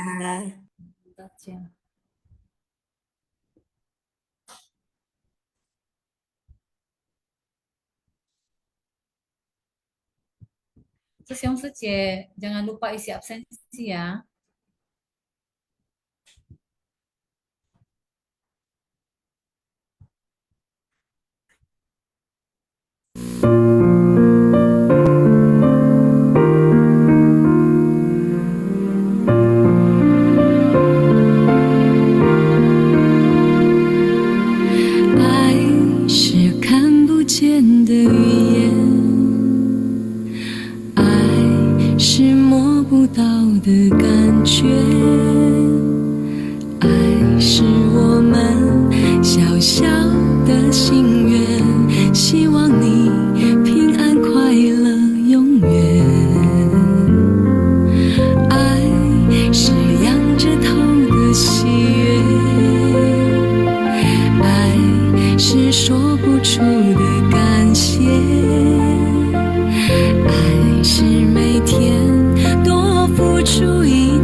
祝福，没有过不去。